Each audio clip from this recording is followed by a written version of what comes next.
Hello guys, आज हम बात करेंगे बीजी में डेप्रिसिएशन चार्ट कैसे बनाया जाता है। उसके लिए हम पहले बीजी को ओपन करते हैं। हमने पिछले वीडियो में हमारा कंपनी बनाई थी ऑफिस जंक्शन, उसी को ओपन करते हैं। ये मैंने पासवर्ड और ये मैंने पासवर्ड और यूजर नेम और पासवर्ड दिए, ओपन किया। सबसे पहले बात करते थे हम कि डेप्रिसिएशन चार्ट कैसे बनाया जाता है। तो डेप्रिसिएशन चार्ट बनाने के लिए सबसे पहले ज़रूरी है कि हमारे पास फिक्स असेट्स होने चाहिए। फिक्स असेट्स होने पर ही डेप्रिसिएशन चार्ट काम करता है या उस पर डेप्रिसिएशन लगता है। डेप्रिसिएशन क्या होता है? किसी भी फिक्स या संपत्ति, फिक्स असेट्स उसे बोलते हैं जो हम एक लंबे समय के लिए संपत्ति खरीदते हैं, जैसे भवन, मशीनरी, फर्नीचर्स इत्यादि। ठीक है, तो इस तरह के जो फर्नीचर्स, भवन, मशीनरी होती है, इनका एक समय के बाद में मूल्य ह्रास होना शुरू हो जाता है। माना कि हमने इस साल बस खरीदी 10 लाख की, लेकिन अगले साल उसकी वैल्यू 9 लाख रह जाती है, यानी कि 1 लाख का उसका ह्रास मूल्य हो जाता है, यानी कि उसे बोलते हैं डेप्रिसिएशन। इनडायरेक्ट एक्सपेंस होता है वो एक तरह से, जिसका प्रॉफिट लॉस में बहुत अधिक प्रभाव पड़ता है डेप्रिसिएशन का। तो वो डेप्रिसिएशन कैसे कैलकुलेट किया जाता है, तो इसके बारे में अभी हम बात करेंगे। सबसे पहले तो हमें फिक्स असेट्स बनाने पड़ेंगे।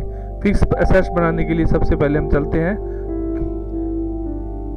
अकाउंट में, ये कंपनी के बाद एडमिनिस्ट्रेटर, और इसमें अकाउंट बनाते हैं जिन पे हमें डेप्रिसिएशन लगाना है। तो सबसे पहले हम बिल्डिंग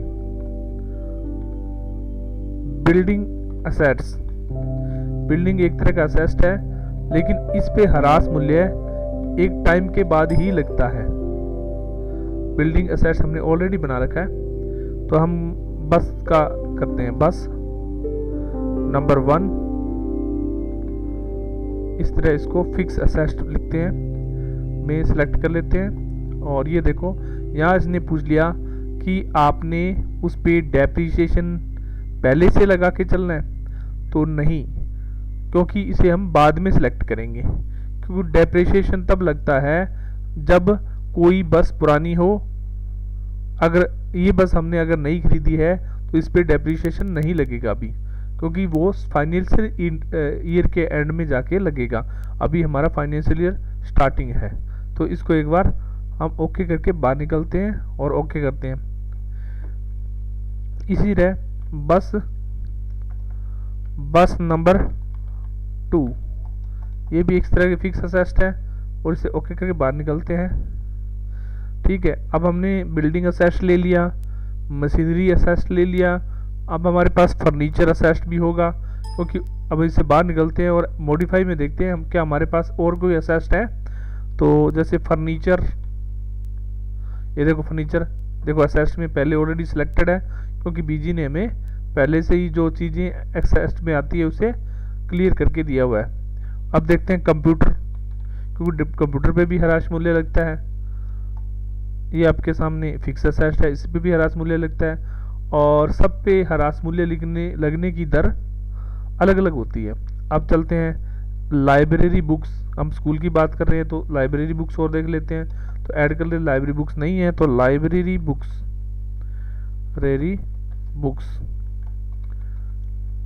ये तरह एक फिक्स असेट है। ठीक है, इसको भी एक बार 0 करके चलते हैं।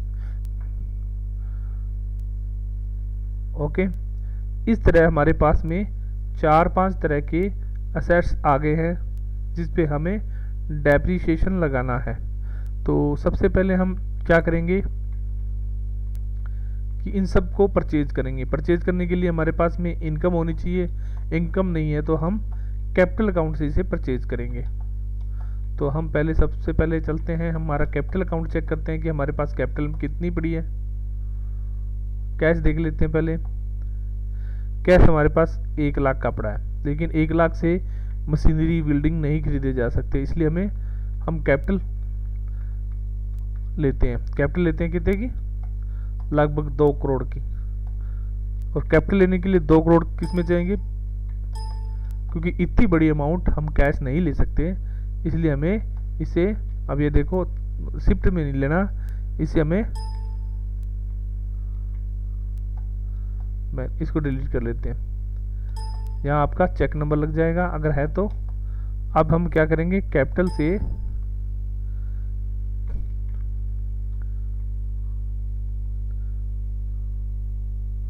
ऑफिस एक्शन कैपिटल से हमने लगभग 50 लाख रुपए लिया।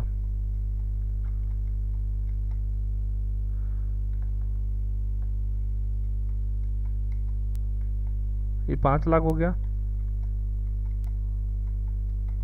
ये 50 लाख रुपए हमने बैंक में ले लिया। ठीक है, अब हम इससे बस परचेज करेंगे। हमने 7 तारीख में या 10 तारीख में बस नंबर 1 परचेज की, कितने की, ये हम इसे 12 लाख की कर लेते हैं।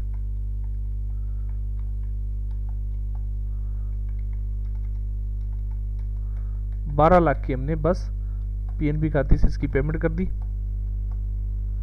इसी तरह हमने 15/7 में भी एक बस और खरीद ली, बस नंबर 2, ये हमने 17 लाख की खरीदी।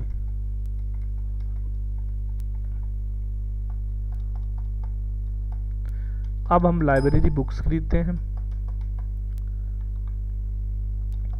लाइब्रेरी बुक खरीदी हमने लगभग 5 लाख की।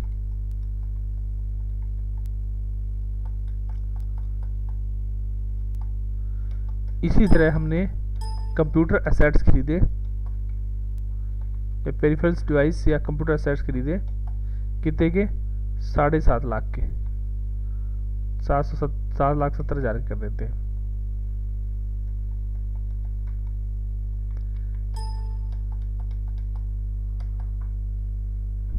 अब हम देखते हैं कि हमारे पास कौन सी फिक्स एसेट है जो हमने परचेज की है। तो इसके लिए देखने के लिए हमें क्या करेंगे,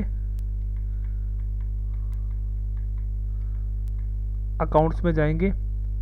स्टैंडर्ड अकाउंट में हम ग्रुप ऑफ अकाउंट्स करें, अगर 1 बाई 1 देखना चाहते हैं तो 1 बाई 1 देख सकते हैं, अदरवाइज हम ग्रुप ऑफ अकाउंट करेंगे।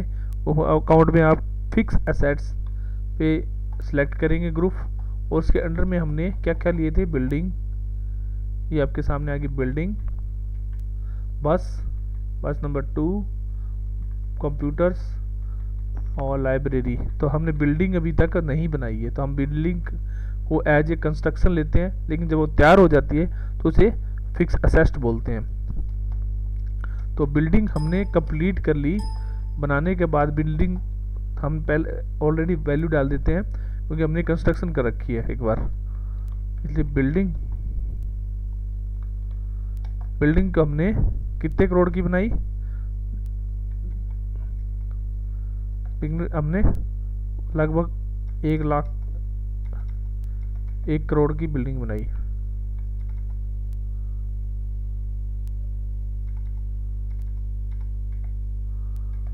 ठीक है, पैसा हमने बैंक अकाउंट से दिया।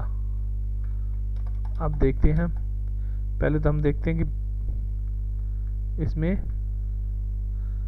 ये आपके ग्रुप अकाउंट्स में फिक्स एसेट, ये बिल्डिंग,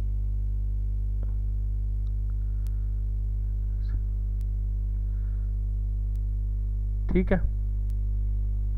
तो आपके सामने ये 5 तरह के फिक्स एसेट्स मैंने लिए हैं। अब इसमें हम डेप्रिसिएशन चार्ट डालेंगे, चार्ट में जाकर डेप्रिसिएशन डालेंगे। डेप्रिसिएशन डालने का तरीका क्या है, सबसे पहले हम क्या करेंगे,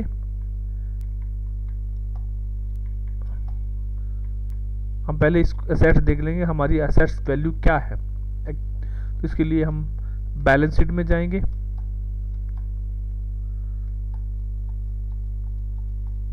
और इससे क्लिक करते हैं बैलेंस शीट को देखेंगे। तो बैलेंस शीट में आपकी फिक्स एसेट वैल्यू बता रखी है 1 करोड़ 41,70,000 रुपए।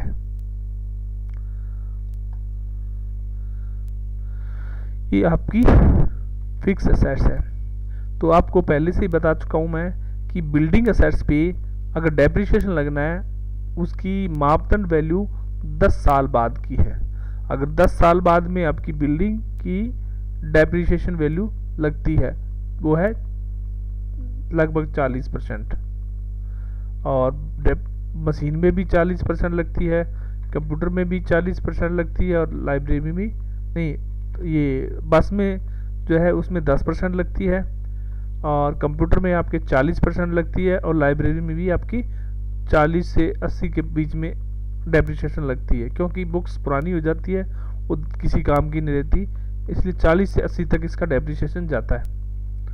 तो अब इसको हम डेप्रिसिएशन डालेंगे, हम बिल्डिंग में भी डेप्रिसिएशन डाल देते हैं और इसमें सब में डेप्रिसिएशन डालेंगे। तो अब आपके सामने देखो कि इनकम, पुराने वाले अकाउंट्स की इनकम वगैरह सब पड़ी है, तो हम इसको एक बार डिलीट नहीं करेंगे, एज इट इज रखेंगे। अब आपके सामने यहाँ -10 दिखा रखा है, देखो ये एक ओडी अकाउंट है इसलिए इसे 10 दिखा रखा है, क्योंकि ओडी अकाउंट वैल्यू माइनस नहीं होना चाहिए, ये सिर्फ डेप्रिसिएशन। अब इसकी एक वैल्यू चेंज कीजिए,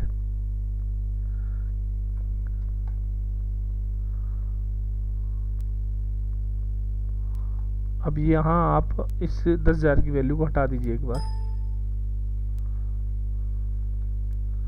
अब आपके सामने ये जो माइनस का डिफरेंस था वो खत्म हो गया, और आपके पास कैपिटल 51 लाख की,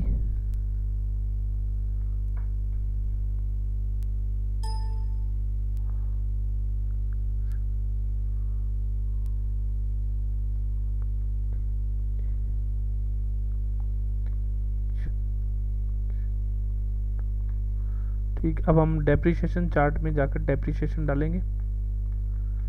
तो आप डेप्रिसिएशन चार्ट देखिए, डेप्रिसिएशन चार्ट ये आपके सामने है, इसे मैं थोड़ा सा आपको हाईलाइट करके बता देता हूँ। ये आपका डेप्रिसिएशन चार्ट, ये आपका डेप्रिसिएशन चार्ट है, ठीक है। अब इस पे हम क्लिक करेंगे,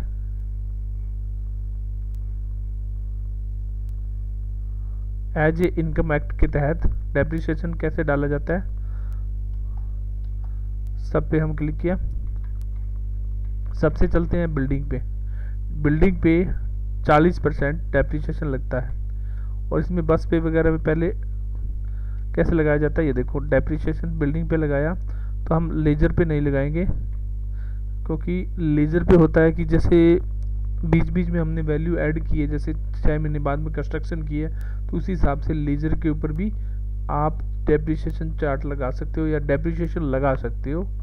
वो बिल्डिंग कंस्ट्रक्शन पे होता है के बीच में, जब 6 महीने में बिल्डिंग बनाई, फिर 6 महीने में बिल्डिंग बनाई, उसी हिसाब से कंस्ट्रक्शन के हिसाब से लगता है। एक्चुअल में बिल्डिंग पे 10 साल बाद में लगता है, इसलिए इसमें अपने मास्टर में ही लगाएंगे। यहाँ हमने 40% और 6 महीने के लिए 20% लगती है, तो ये 10 साल बाद लगती है, तो इसमें 40 नीचे भी 40 ही माना जाएगा। ओके करेंगे, बाहर आएंगे और इसको क्लोज करेंगे। तो आपके सामने डेप्रिसिएशन के अंदर ये 40% के हिसाब से 40 लाख रुपए का इसका डेप्रिसिएशन लग के इसकी बिल्डिंग वैल्यू जो रहेगी वो आपकी 60 लाख की रहेगी। कितने लाख की रहेगी? बिल्डिंग वैल्यू 60 लाख की रहेगी। इसी तरह हम बस में जाएंगे, फर्स्ट में, और मास्टर में लगाएंगे।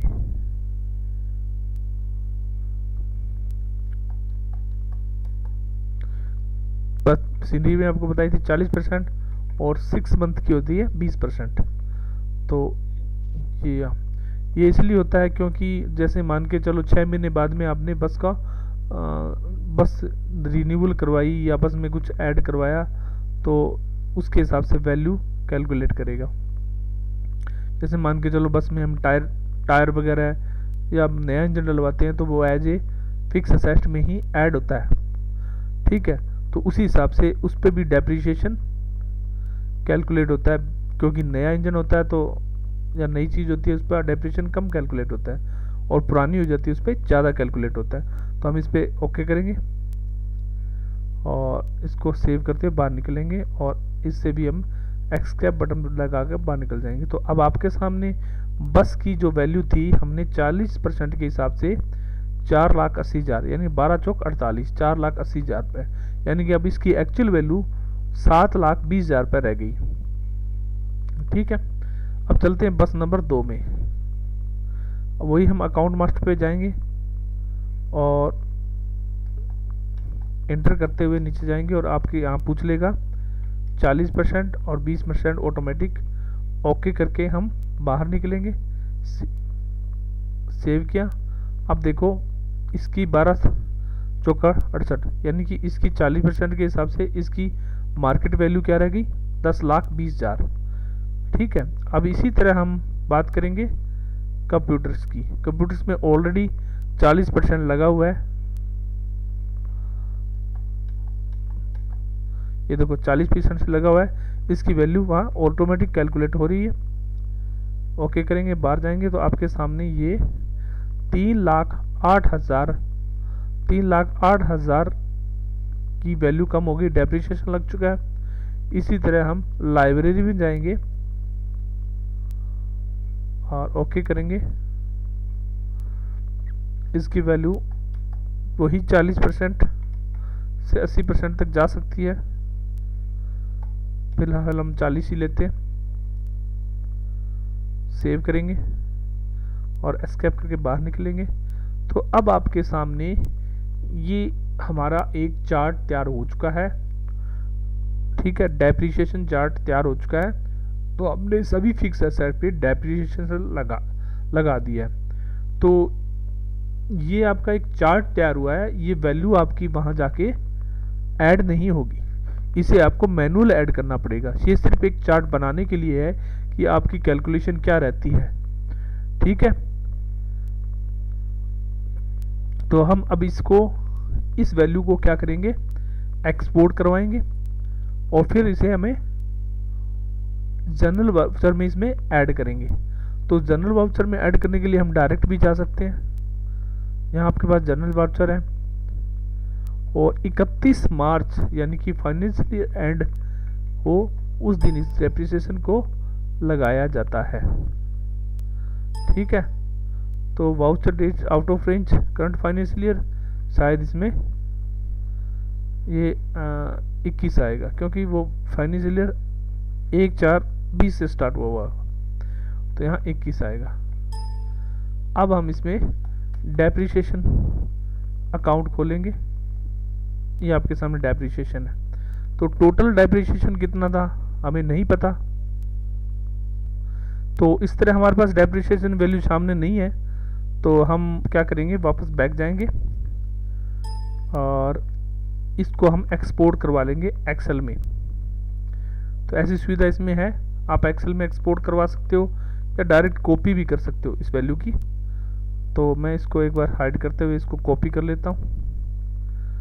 ये इसको इस तरह से आप कॉपी भी करके एक्सेल में ले जा सकते हो। आपने इसको सिलेक्ट कर लिया, कंट्रोल सी किया, और आप अभी मैं आपके सामने एक्सेल खोलता हूँ।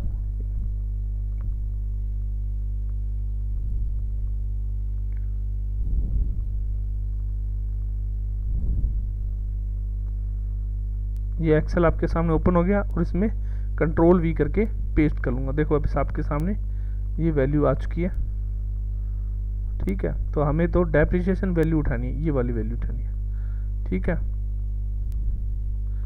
ये वाली वैल्यू उठानी है। इसको थोड़ा हाईलाइट कर लेते हैं, ठीक है। तो अब चलते हैं बिल्डिंग असेट्स में। अब हम यहाँ पे वाउचर जनरल पे क्लिक करेंगे और 31/3/21 करेंगे तारीख, और हम जनरल वाउचर में अब जाएंगे डेप्रिसिएशन अकाउंट को चेक करेंगे, और यहाँ हमने सबसे पहले कौन सी बिल्डिंग असेट्स डाली थी ना, तो इन सब का टोटल करेंगे। टोटल करने पे आपको नीचे दिखा देगा एक्सेल में, या आप इसको यहाँ पे एक्सेल में इसको नंबर सिस्टम करके कैलकुलेट करवा सकते हो, क्योंकि ये कैसी वैल्यू है इसको नहीं लेगा, इसको थोड़ा सा कैलकुलेट करना पड़ेगा।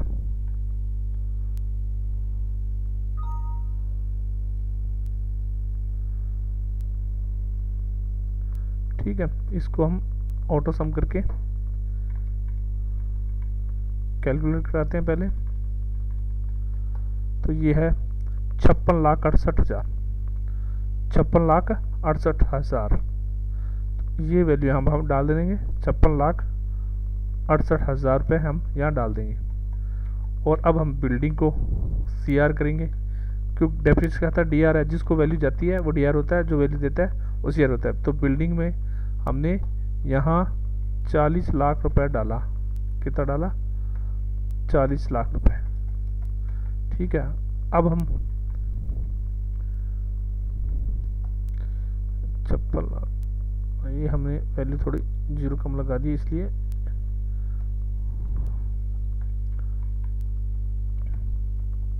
ठीक है, तो ये 40 लाख रुपए, क्योंकि वैल्यू अगर कम होती तो वो ऑटोमेटिक CR होता, तो यहाँ ज़्यादा होगी तो DR हो गया। अब बात करते हैं बस नंबर 1 की। बस नंबर में हमने कितना लगाया था, तो हम यहाँ से चेक करेंगे, 4,80,000 रुपये। तो ये हमने 4,80,000 रुपये यहाँ लगा दिया। अब बस नंबर 2 की बात करेंगे। बस नंबर 2 में हमने कितना डेप्रिसिएशन लगाया? 6,80,000 रुपये लगाया था। तो 6,80,000 हम यहाँ ऐड करेंगे। फिर हमने किस पे लगाया था? फर्नीचर पे। फर्नीचर पे कितना लगाया था? 40%। 40% के हिसाब से कितना है फर्नीचर पे हमने? अच्छा, फर्नीचर वैल्यू हमने ऐड ही नहीं की। चलो कोई बात नहीं, हम इससे बाद में ऐड करके बताएंगे। तो हमने कंप्यूटर पे कितना लगाया था? 3,08,000 रुपये। कंप्यूटर पे हमने 3,08,000 रुपये। ठीक है, इसी तरह हमने लाइब्रेरी पे क्या लगाया था?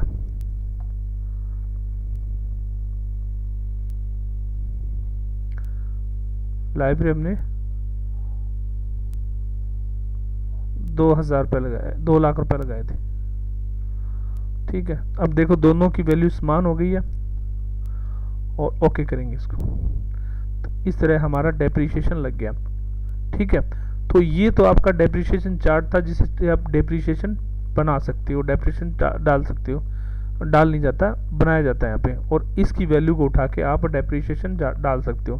तो अब हमारा बीच में ये रह गया था कि हमने फर्नीचर नहीं खरीदा था, तो हम फर्नीचर खरीदते हैं। फिर इस क्योंकि एक वैल्यू रह गई थी, तो इस वजह से हम इसे वापस एंट्री करते हैं 25 तारीख 7 में। फर्नीचर हमने खरीदा 12, ये हम 16 लाख का खरीद लेते हैं बैंक से।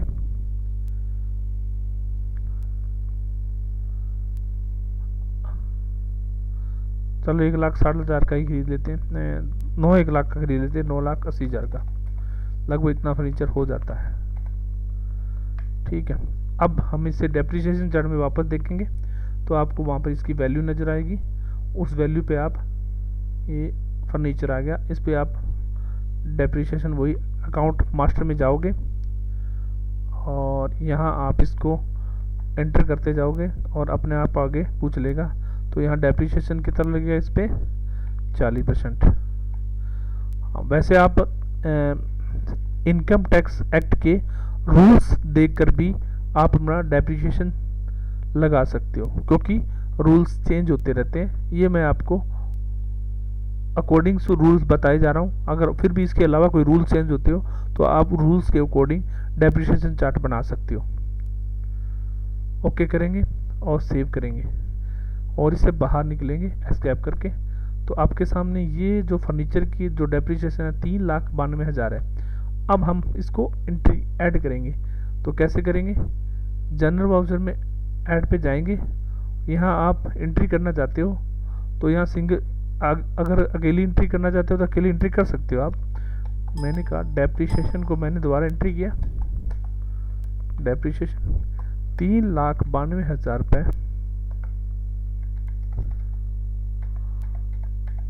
हमने फर्नीचर से डेप्रिसिएशन लगा दिया।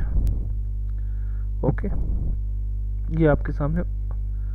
अब इसको हम चेक करेंगे। कहाँ चेक करेंगे कि डेप्रिसिएशन एक्चुअल में लग चुका है कि नहीं लग चुका है। तो इसके लिए हम इस डेप्रिसिएशन चार्ट से बाहर जाएंगे और फाइनल रिजल्ट में जाके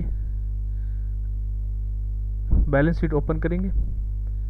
बैलेंस शीट ओपन करने पे ये आपके सामने लॉस ऑफ पीरियड दिखा रहा है। तो हम फिक्स असेट्स में जाएंगे और यहाँ बिल्डिंग असेट्स को देखेंगे। तो यहाँ इसने बता दिया कि हम 1 करोड़ की बिल्डिंग थी जिसमें 40 लाख का डेप्रिसिएशन लगने के बाद आपकी ये बिल्डिंग की वैल्यू 60 रह गई। इसी तरह बस नंबर में जाएंगे, परचेज 12 लाख की थी, 480 का आपका डेप्रिसिएशन लगा, अब जो क्लोजिंग वैल्यू है वो 7,20,000 है। इसी तरह बस नंबर 2 में, बस नंबर 2 की जो परचेज वैल्यू थी 17 लाख थी और डेप्रिसिएशन का 6,80,000 लगा। तो अब इसकी वैल्यू रह गई 10,20,000 रुपये। आप ये जो वैल्यू देख रहे हो, आप एक्चुअल सोच रहे हो कि हमने बस खरीदी इस स्टार्टिंग में इस साल के और 17 लाख की और आपने डेप्रिसिएशन 40,000 डाल रखा है। तो ये आप एक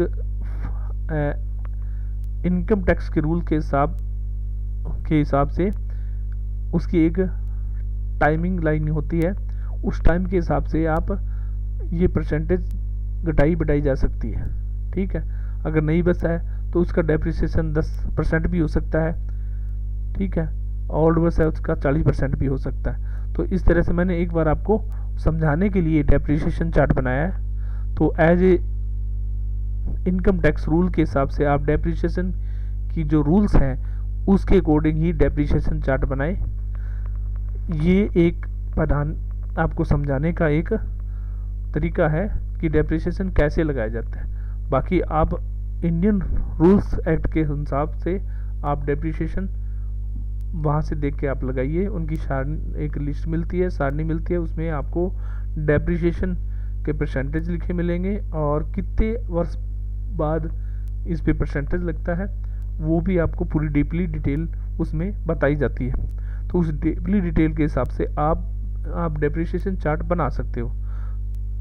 ठीक है, तो अब बात करते हैं कि हमने ये सब कुछ देख लिया कि हमारा जो फाइनेंशियल वैल्यू थी वो फिक्स एसेट वैल्यू ये रह गई और लॉस ऑफ पीरियड 60 लाख का हो गया। अब हमारे पास करंट एसेट्स में ये माइनस वैल्यू दिखा रहा है। तो एक्चुअल में हमने बैंक में कैपिटल वैल्यू से 51 लाख लिए थे, लेकिन बैंक ने हमें 1,52 लाख दे भी दिए। तो इसका मतलब यहाँ पे एरर आनी चाहिए थी कि आपके पास नेगेटिव वैल्यू हो रही है, वो हमने शायद हटा रखी है, इसलिए इसने नेगेटिव वैल्यू को नहीं दिखाया। क्योंकि अगर यहाँ से अगर पेमेंट जाती है, देखो CR होते ही नेगेटिव वैल्यू का मैसेज आता है कि आपके पास वैल्यू है ही नहीं, तो आप इसको पेमेंट कैसे कर सकते हो।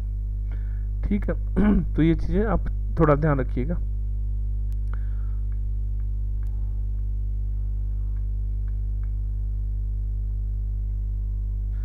अब हम क्या करेंगे, हम इसमें जाकर सबसे पहले तो कैपिटल वैल्यू को सही करेंगे और ये जो हमें माइनस दिखा रहा है इसको सही करेंगे।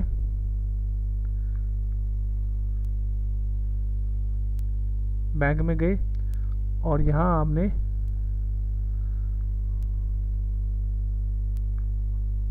जो हमने कैपिटल ली थी कितने की, कैपिटल अकाउंट देखते हैं कहाँ पे है, ये है कैपिटल अकाउंट। इस कैपिटल अकाउंट को बढ़ा देते हैं, यहाँ 50 लाख की बजाय हम 1,50 लाख कर देते हैं। जैसे क्लिक करेंगे तो ये आपकी नीचे वैल्यू चेंज हो जाएगी, तो और वहाँ से माइनस वैल्यू हट जाएगी।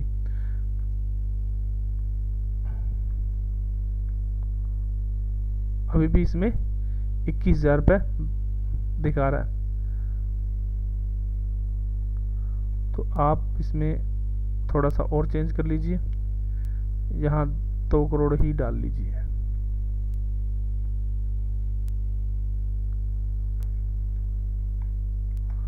ये थोड़ा समझाने का पर्पज है, वैसे तो आप ओरिजिनल अकाउंट के हिसाब से ही हैंडल करेंगे इसको।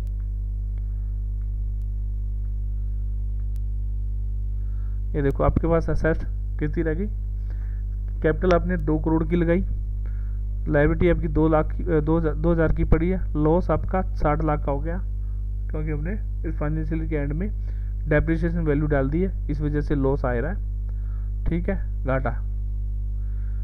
अब हम बात करते हैं कि फाइनेंशियल ईयर कैसे चेंज किया जाता है। ठीक है, तो हमारा अगर फाइनेंशियल ईयर क्लोज हो रहा है तो उसके बाद में इस बैलेंस शीट पे क्या प्रभाव पड़ेगा हम फाइनेंशियल ईयर के अगले साल में देखेंगे, जिसमें आपको लॉस वगैरह जो है वो इधर एडजस्टमेंट के लिए बोलेगा।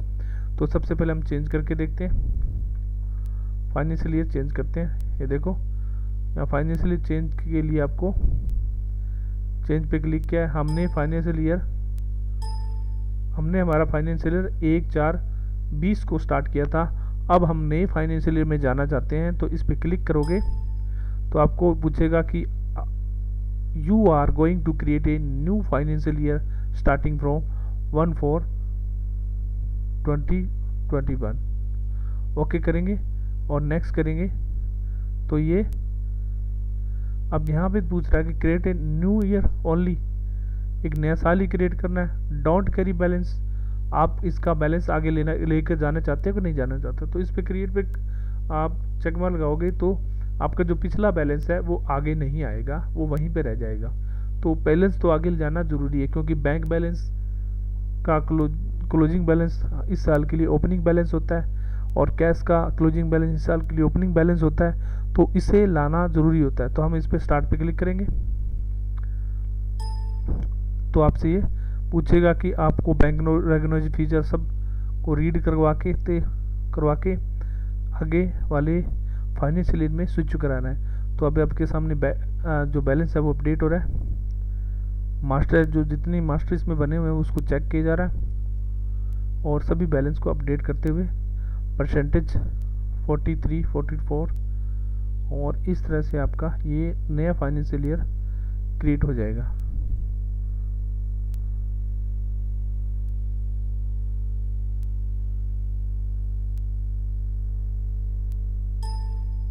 ये आपका फाइनेंशियल ईयर चेंज हो चुका है।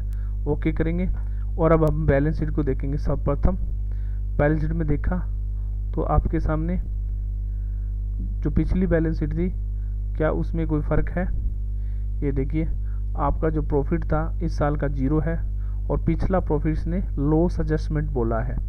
तो आप इस प्रॉफिट को इस प्रॉफिट में से माइनस कर सकते हो, क्योंकि ये जो आपका है वैल्यू जो घट गई वो एक्चुअल में बीजी हमेशा इस तरफ दिखाता है लॉस की वैल्यू को, लेकिन हमें इसे क्या करना होता है कि अगर अकाउंटेंट रूल के हिसाब से प्रॉफिट जो लॉस हुआ है वो हमारी कैपिटल में से माइनस होता है, क्योंकि कैपिटल हमारी उतनी पड़ी है। ठीक है, तो अब इसको हम क्या करेंगे, इस कैपिटल में से माइनस करेंगे। तो कैसे करेंगे, तो इसके लिए एक जर्नल एंट्री होती है।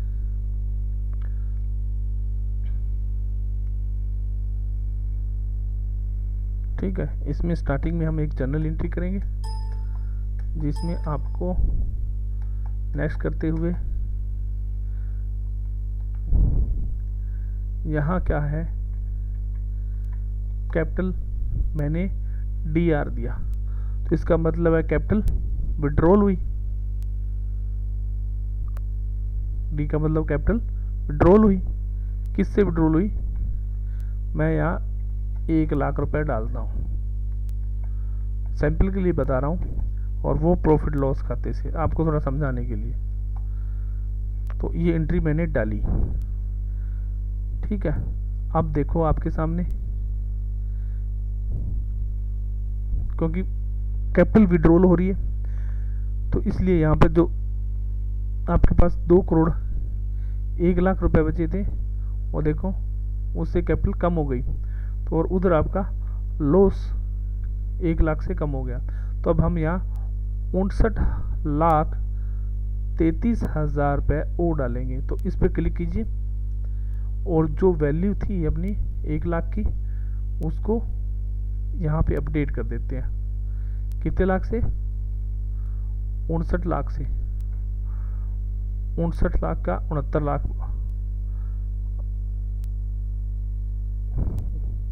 59 लाख का 60 लाख बनाएगा। अभी मैं 60 कर देता हूँ। ओके किया, 60 लाख बनाना है इसको। ओके किया तो आपको एस्केप करेंगे, बाहर निकलेंगे, ओके करेंगे तो अब आपके यहाँ 33,000 फिर रह गया। तो इस 33,000 को फिर घटा देंगे। 59 लाख 60 लाख 33,000 वहाँ पे क्लिक करेंगे, वापस डबल क्लिक करते हुए आप वाउचर खोलते जाओ, आगे से आगे नेक्स्ट जाएगा और यहाँ आप 33,000 और डाल दीजिए। इकाई, दहाई, सैकड़ा, 2 बिंदु हटाते हुए 33,000 आपने यहाँ डाल दिए। ठीक है, बैक जाइए और बैक जाइए, बैक, ये आपका बैलेंस शीट अपडेट हो गई है। नेक्स्ट ईयर की बैलेंस शीट अपडेट हो गई है। अब आप यहाँ से वर्किंग फाइनेंशियल की वर्किंग स्टार्ट कर सकते हैं। अपना पिछला आपने लॉस या प्रॉफिट जो एडजस्ट करना था वो आपने यहाँ कर लिया। अब आपके पास में कैपिटल वैल्यू जो 2 करोड़ की थी वो कैपिटल वैल्यू आपकी 1,40,00,000 की रह गई है और करंट लायबिलिटी आपकी 2,00,000 की है। फिक्स एसेट आपके पास में 90 लाख के हैं और करंट एसेट आपके पास में 59 लाख का।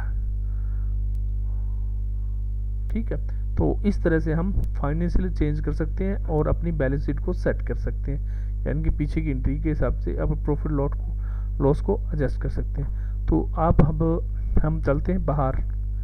आप इस बैलेंस शीट को प्रिंट भी कर सकते हो, प्रीव्यू भी देख सकते हो। तो इस ठीक है, तो अब हम ट्रायल बैलेंस भी चेक कर सकते हैं। यहाँ पे ओके करेंगे तो आपके पास में वही कैपिटल अकाउंट इतना है, करंट एसेट्स इतना है, फिक्स एसेट्स इतने हैं, 2,00,000 की आपके पास में लायबिलिटी रहती है। अब हम उसी फाइनेंशियल में वापस जाते हैं। उसके लिए क्या करेंगे, हम वहाँ जाके एडमिट में क्लिक करेंगे, चेंज पे क्लिक करेंगे और यहाँ आपके पास दोनों फाइनेंशियल के अलावा तीसरा फाइनेंशियल जिसे आप स्टार्ट करना चाहते हैं, जिस पे आगे लिखा है न्यू फाइनेंशियल ईयर।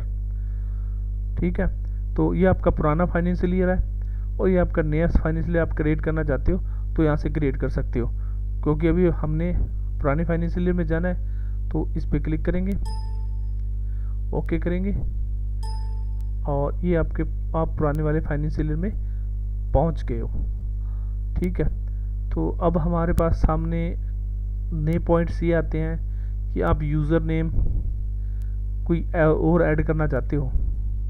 ठीक है, तो आप इसके अलावा यूज़र नेम और ऐड करना चाहते हो तो ऐड कर सकते हो, क्योंकि हम किसी और को भी इस पर काम करने की अथॉरिटी दे सकते हैं कि वो सारा कुछ कर सके। तो मैं यहाँ पे बबलू नाम से एक नया यूज़र क्रिएट कर देता हूँ, पासवर्ड इसका बबलू ही डाल देता हूँ। ओके करूँगा, रीचेक पासवर्ड बबलू वापस डाल दिया। इस तरह मैच नहीं हुआ, बबलू वापस डालता हूँ तो ऊपर वाला भी मैच नहीं होगा। ठीक है, इस तरह से हम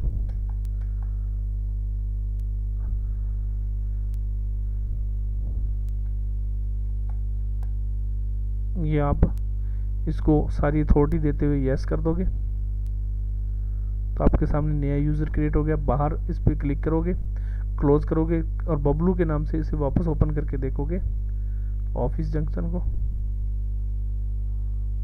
पहले मैंने राज दिया था, अब मैं बबलू देता हूँ।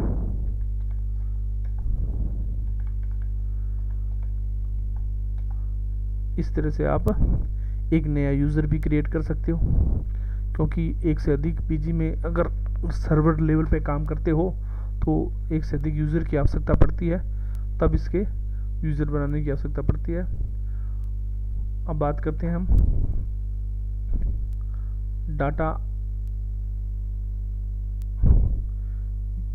इसी के अंदर हम कॉन्फ़िगरेशन पे तो काफ़ी मैटर बड़ा है, वीडियो लंबा हो जाएगा, इस पे हम बाद में बात करेंगे।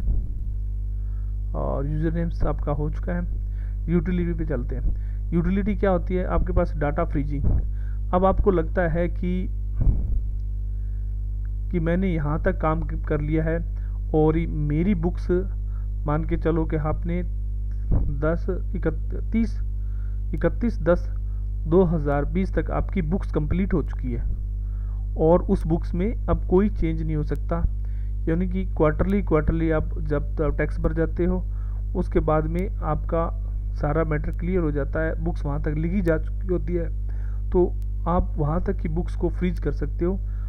फ्रीज करने का मतलब है कि आप उसमें यहाँ तारीख दे दोगे, जिसके बाद फ्रीज हो जाएगी। फ्रीज होने के बाद उसमें आप किसी तरह का अपडेट नहीं कर सकते हो। वो आप अपडेट करोगे तो वो आपको मैसेज देगा कि your data is freeze up to date. Full करेंगे तो आपकी फुल करने पे यह क्या करेगा कि आपसे यस कहेगा और आपसे डेट पूछेगा कि कब तक आपने फ्रीज करना है। मैंने कह दिया कि इसको 30/7/20 तक फ्रीज कर दो। ओके किया, ये फ्रीज हो गई। अब देखो आप फ्रीज करने का क्या चांस रहा। मैंने अब एंट्री करनी चाहिए 25/7 में, देख लो तो ये का data has been frozen up to 30/7/20। तो आप ये इनवैलिड डाटा है, तो आप अब 30/7 से पहले एंट्री नहीं कर सकती। 30 तक आपने एंट्री कर दी, अब अगली एंट्री ये आपकी 1/8 से ही लेगा, 30 तक एंट्री नहीं लेगा। ठीक है, फ्रीज का मतलब ये होता है एंट्री नहीं लेगा ये। अब देखो कंटिन्यू करोगे तो आपकी 1/8 में एंट्री ले लेगा। एडवर्टाइजमेंट हटा, मैंने 1000 रुपये से कैश कर दिया, 10,000 से कैश कर दिया। तो इसके बाद देखते हैं, अब हम इसको वापस अनफ्रीज करना चाहें तो यूटिलिटी में जाके इसको फुल अनफ्रीज करके यहाँ पे नो दे दोगे तो आपका डाटा अनफ्रीज हो जाएगा। क्या हो जाएगा? अनफ्रीज होएगा। अब आप 25 तारीख में वो एंट्री करना चाहते थे, जो भी है कर सकते हो। मैं आपको चेक करके बता देता हूँ। 25/7 में आपकी एंट्री हो रही है, ये देखो वही एडवर्टाइजमेंट का था, मैंने 40 रुपये से सेव कर दिया। ठीक है, अब इसके बाद में जाते हैं यूटिलिटी में। जो आपके ये ऑप्शन दे रखे हैं, refresh management, bulk updation of voucher tablets, और इसके बाद डाटा एक्सपोर्ट्स, और ये आपका मैसेज डाटा एंट्रीज, ये सभी एंट्रीज इन्वेंट्री पे काम करती है। फिलहाल हमारा मकसद अकाउंट बेस पे है, तो अभी हम इसके बारे में डिस्कस नहीं करेंगे।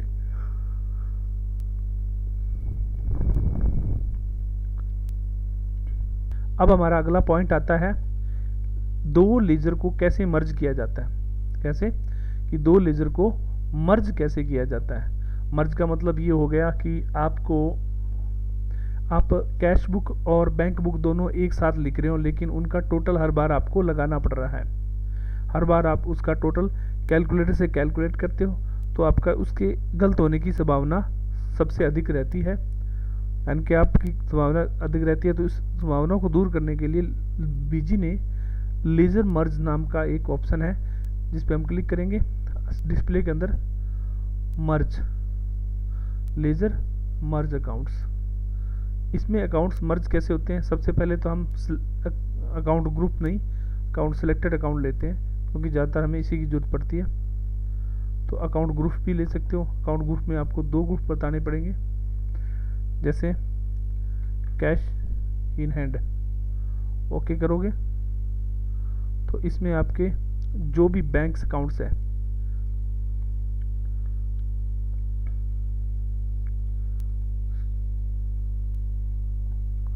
बैंक अकाउंट्स, ओडी अकाउंट्स या कैश अकाउंट, सबसे जो लेन देन हुआ है उसका यहाँ पे ब्यौरा दिखाता है।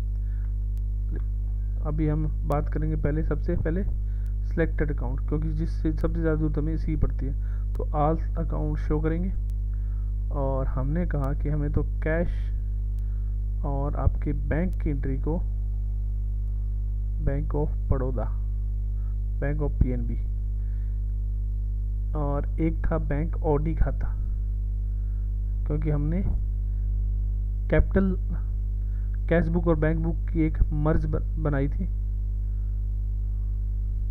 बैंक बुक की एक कॉलमर रिपोर्ट बनाई थी, उसमें ये चीज़ें काम आती है। तो बैंक ओडी खाता नज़र नहीं आया अभी, तो इसमें अब हम दोनों अकाउंट को ले लेते हैं एक बार।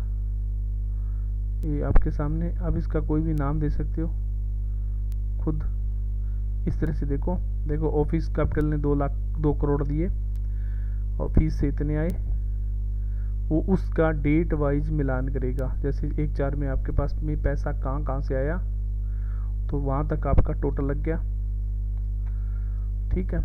उसी तरह पैसा गया कहाँ, वो माइनस हो गया, यानी कि आपके 2 अकाउंट को मर्ज कर दिया गया। यहाँ पे उन 2 अकाउंट में से क्या आया क्या गया, दोनों अकाउंट का एक साथ विवरण रहेगा। अदरवाइज आप कैश का देखेंगे तो कैश में क्या आया, कैश ने बैंक को कब भेजा, तो वो होता है। इसमें आपके दोनों खातों की एंट्री एक साथ रिफ्लेक्टेड रहेगी। अगर बैंक में गया है तो बैंक में आया भी होगा। ये देखो उसी दिन इस एंट्री को वापस दोहराया जाएगा, ठीक है।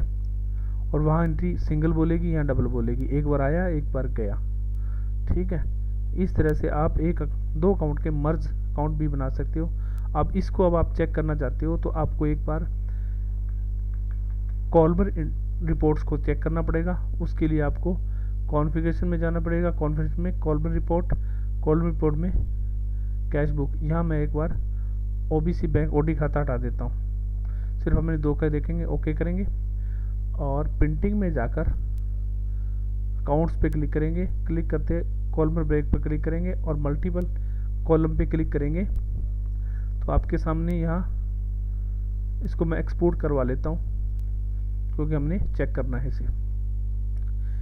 ये आप लोकेशन बताओगे और डेस्कटॉप पे जाओगे और इसे एक्सपोर्ट करवा लोगे।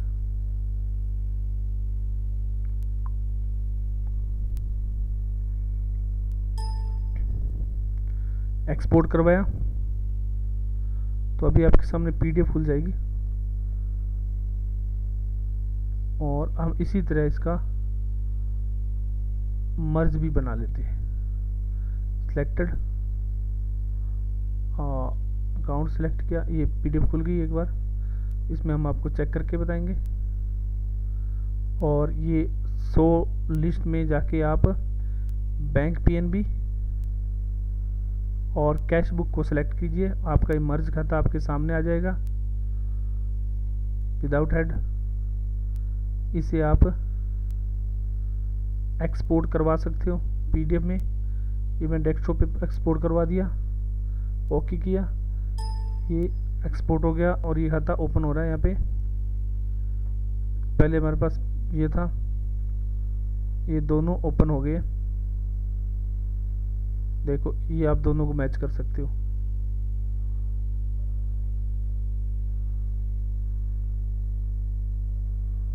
ये दोनों अकाउंट आपके सामने है। तो ये आपका मर्ज अकाउंट है। देखो आपका ओपनिंग बैलेंस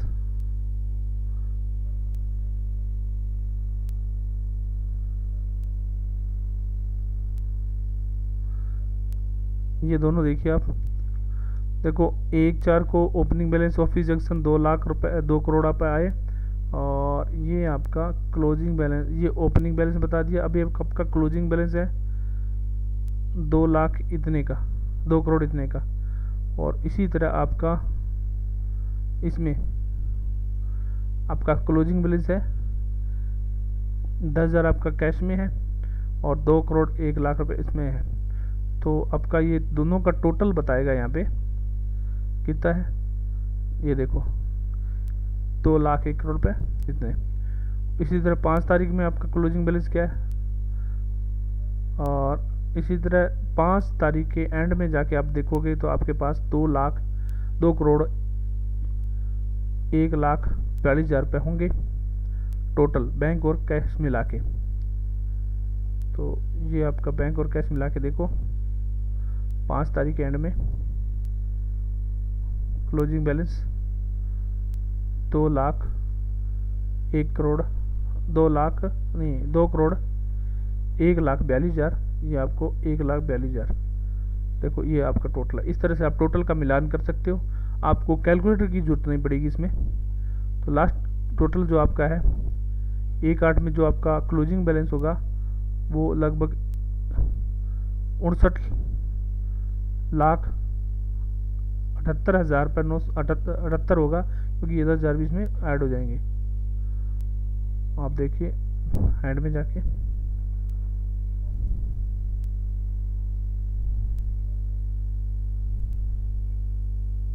ये 31 का बैलेंस निकालिएगा, 1/8 का बैलेंस 1/8 में ये रहा आपका।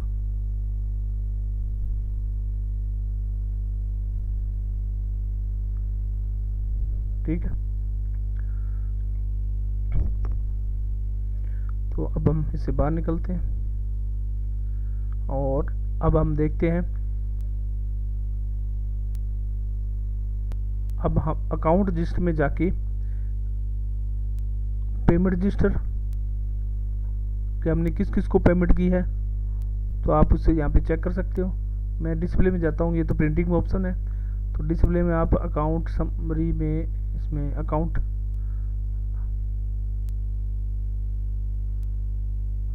रजिस्टर में जाके पेमेंट रजिस्टर को चेक कर सकते हो। मैंने किस किस को पेमेंट की है, ऑल करेंगे, यहाँ सीरीज मैन ऑल कर देंगे तो सारी सीरीज वाले आ जाएंगे। ये आपकी पेमेंट का रजिस्टर है जिसमें आपने ओनली पेमेंट की है, उससे रिलेटेड ही आपको सारे अकाउंट्स मिलेंगे। ठीक है, ओनली पेमेंट वो आपने कैश से की है चाहे बैंक से की है, तो आपकी यहाँ पे ओनली पेमेंट एंट्री आएगी। ठीक है, कंटिन्यू दिखा देगा पेमेंट एंट्री। इसी तरह आप इसमें चेक कर सकते हो शिफ्ट रजिस्टर कि आपका पैसा कहाँ से आया। ऑल करोगे तो आपने 2 करोड़ यहाँ से लिए थे, कमाई हुई है आपकी, इनकम हुई है, या कहीं से भी आपकी कैपिटल आई है, या किसी से लोन लिया है। अब हम एक लोन की एंट्री करके देखते हैं यहाँ पे, क्योंकि पिछली वीडियो में मैंने लोन की एंट्री नहीं की थी। तो लोन से भी आप पैसा रिसीव कर सकते हो। ये मैंने यहाँ पे मैं लिख दिया, और एक लोन खाता हमने बनाया था पिछली बार, लोन 1, लोन से हमने 5 लाख रुपए लिए। अब 50 लाख रुपए लिए बैंक में। अब आपके पास ये लायबिलिटी बोलेगी, इस लायबिलिटी को आप चेक कर सकते हो डिस्प्ले में जाकर बैलेंस शीट में। ओके करोगे तो ये आपके पास लायबिलिटी लोन 1 से बोलेगी कि आपने 50 लाख रुपए लोन लिए हैं, और इधर का एसेस आपका बढ़ जाएगा। ठीक है,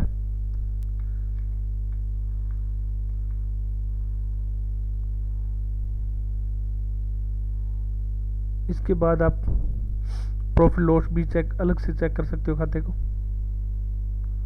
मंथली वाइज। ओके करोगे, ये आपका प्रॉफिट लॉस है, लेकिन आपको वो ही दिखाएगा कि ये बैलेंस शीट वगैरह, क्योंकि ये अलग से दिखा दिया ना, क्योंकि अब उसके अंदर इनकम के लिए हमें अलग से जाते थे। डबल बैलेंस शीट के अंदर प्रॉफिट लॉस में क्लिक करके हम इसके अंदर जाते थे, तो ये अलग से आप इसको चेक कर सकते हो। अब बात आती है आपके ट्रांजैक्शन एंट्री की। एक ट्रांजैक्शन समरी होती है जिसमें आप सारे अकाउंट चेक कर सकते हो।